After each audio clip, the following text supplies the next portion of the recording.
Hola, buenos días, ¿cómo han estado? Bueno, hoy en el video de la clase de argumentación social vamos a seguir viendo el tema del análisis del discurso.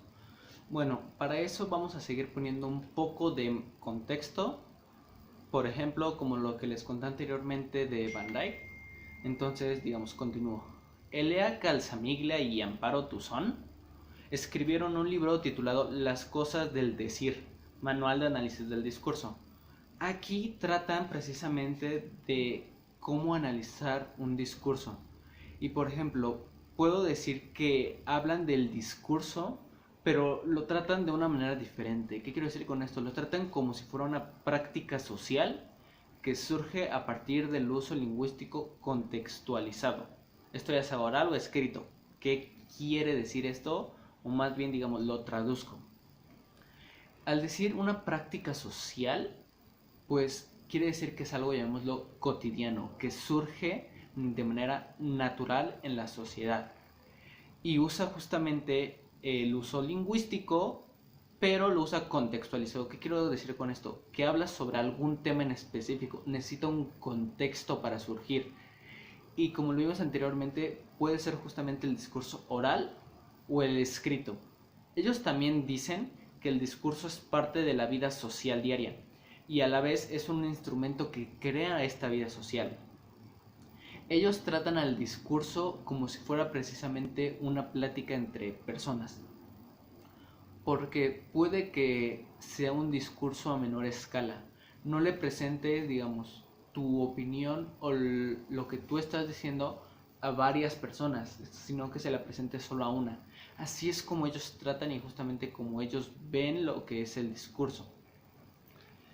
El discurso establecen que tiene características principales, por ejemplo, en primer lugar es lo complejo y se puede manifestar u organizar de varios modos. Como nosotros también ya dijimos anteriormente, puede ser escrito o de manera oral. También, ¿qué establecen?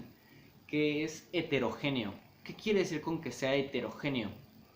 Que posee diversas reglas que le permiten ser coherente y apropiado para distintos contextos. ¿Eso qué quiere decir?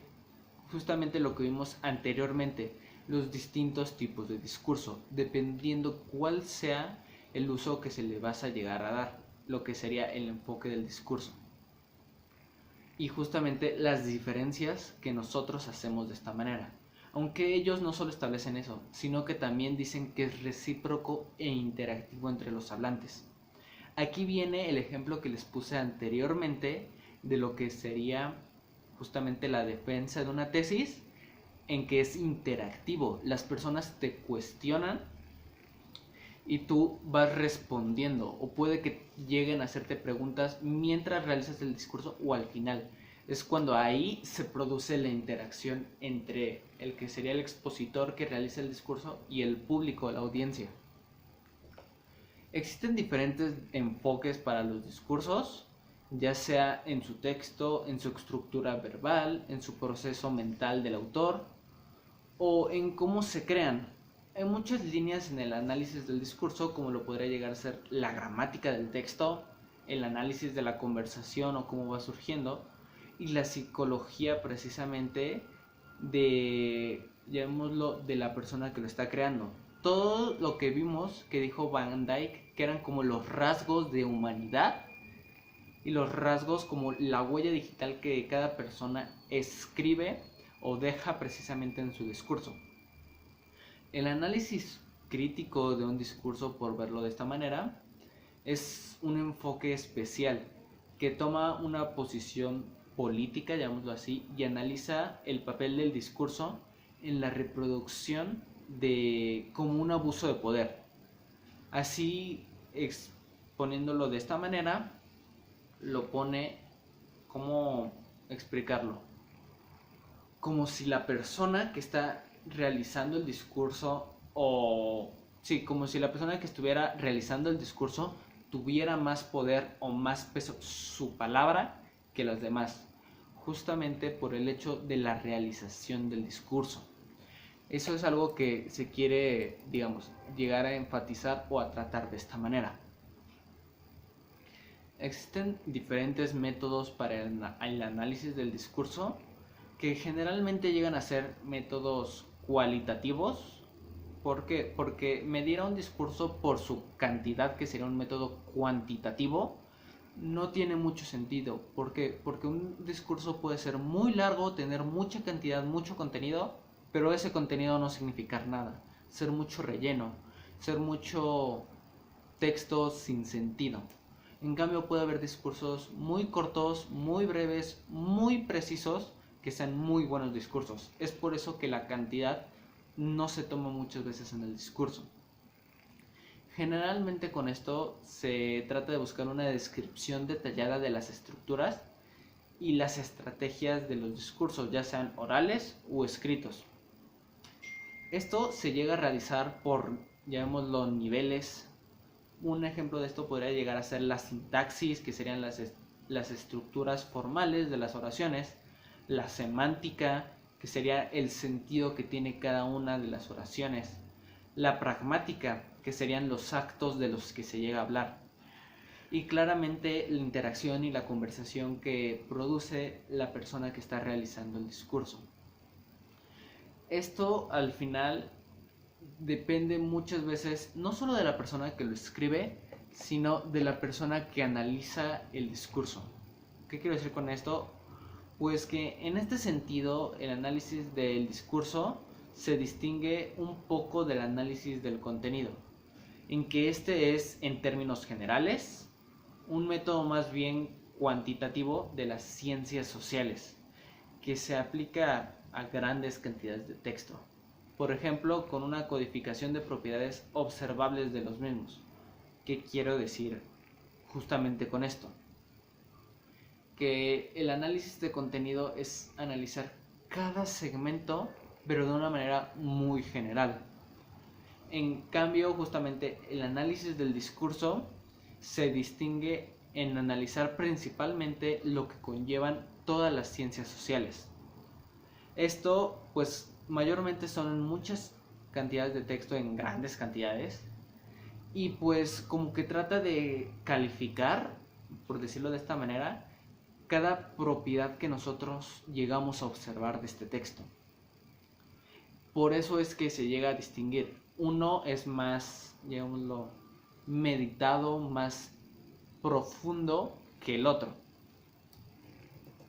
Es por eso que existen justamente distintos análisis de lo que podría hacerse de un discurso. En este sentido podría llegar a producirse un análisis lingüístico. ¿Qué quiero decir con un análisis lingüístico? Pues que podría llegar a ser una aproximación, llamémoslo de esta manera, que se tiene de la lingüista, por expresarlo de una manera entre comillas sencilla. Porque aquí se estudia, por decirlo de alguna manera, los detalles y las estructuras del discurso como un objeto verbal. ¿Qué es esto? El texto, la argumentación, la narración. Se fijan muy bien que los temas llegan a tener coherencia, ya sea local, que sean en segmentos cortos, o si los vas a referenciar más adelante, que sea una coherencia global, que en algún punto no te contradigas a ti mismo con el texto. Eso es lo que busca el análisis lingüístico.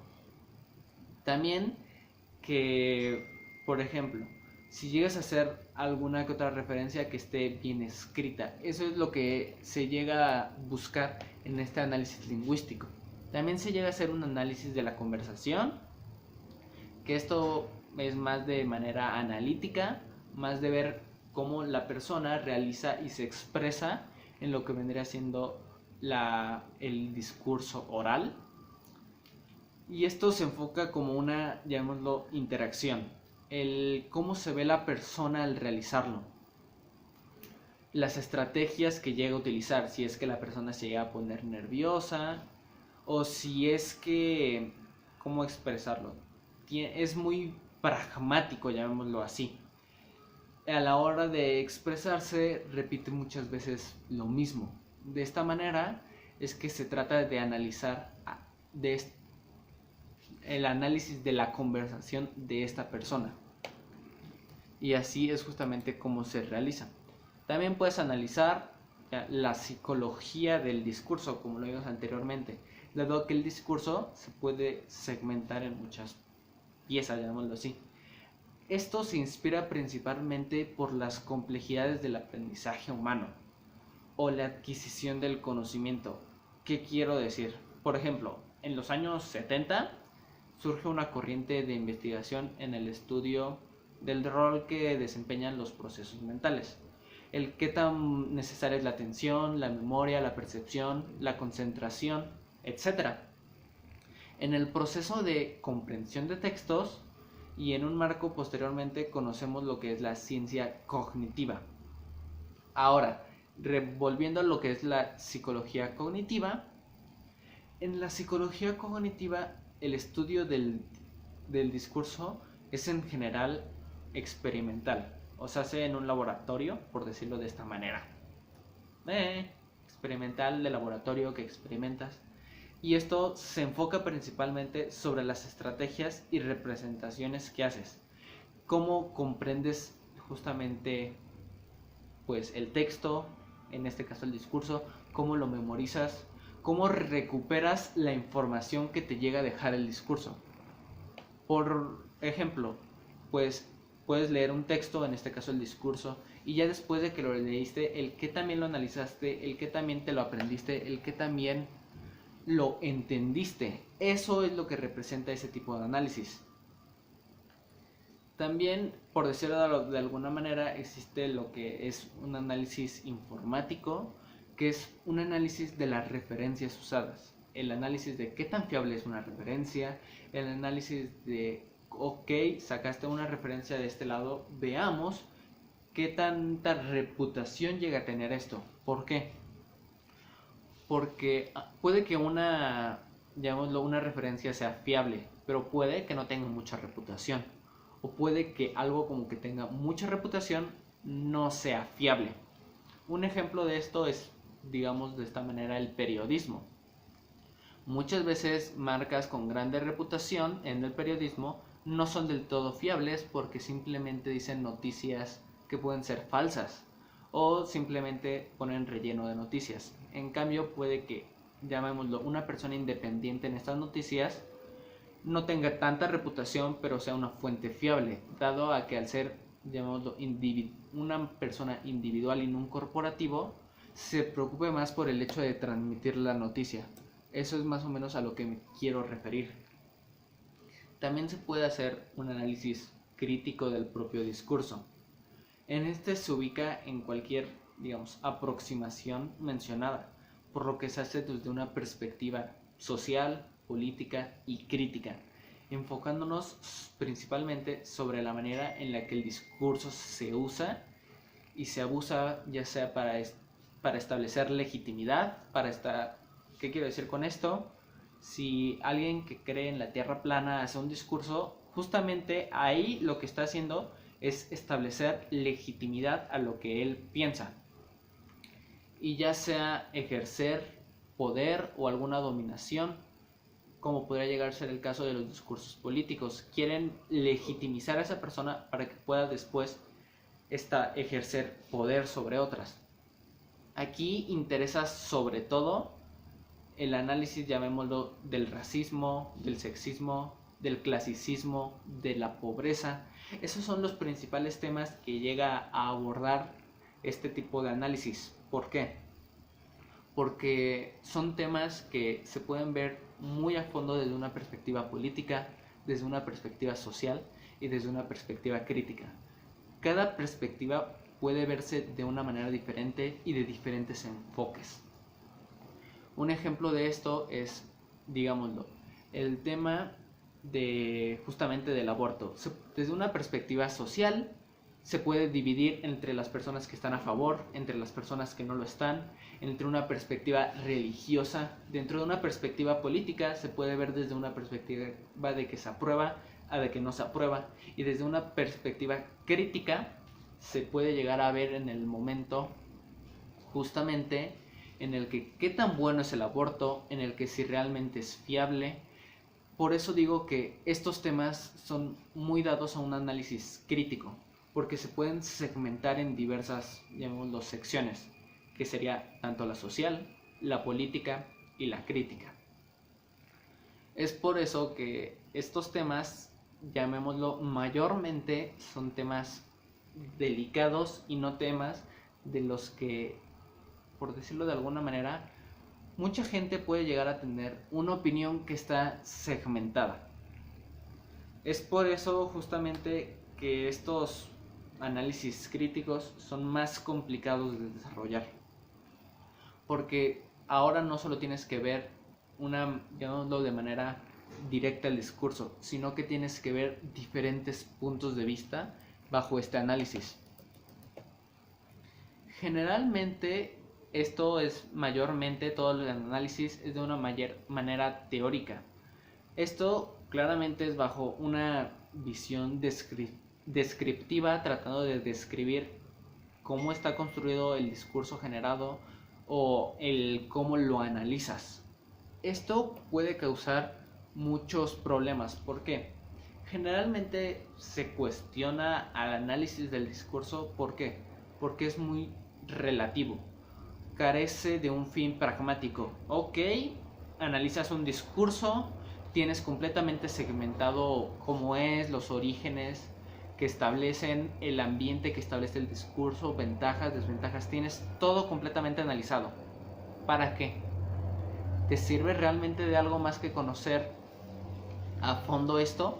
Por eso es que se cuestiona llamémoslo, esta rama de estudio. En cuanto de manera crítica, llamémoslo así, es útil. ¿Por qué? Porque se puede ver más a fondo de la opinión, ya sea personal, generalmente de esta persona que realiza el discurso. Por eso es que podemos decir que un análisis del discurso no es algo precisamente sencillo.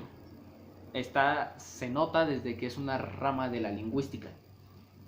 Es como que algo grandote que lo puedes ir dividiendo. Y se ve en que lo puedes dividir en diferentes tipos de análisis. El problema es el uso del análisis, que sirve de mucho. Por eso es que ahí llegan a haber ciertos problemas. ¿Es útil? De manera práctica, llamémoslo así, no. Pero de una manera más subjetiva, puede ayudar o puede llegar a favorecer a la distinción de ideas. Tal vez de manera práctica, como que lo analizas simplemente por analizarlo, no. Pero si te interesa hacerlo, te puede ayudar no solo a sintetizar ideas principales, a ver cómo es, llamémoslo, la psicología de la persona, sino que te puede ayudar a comprender mejor lo que ésta dice.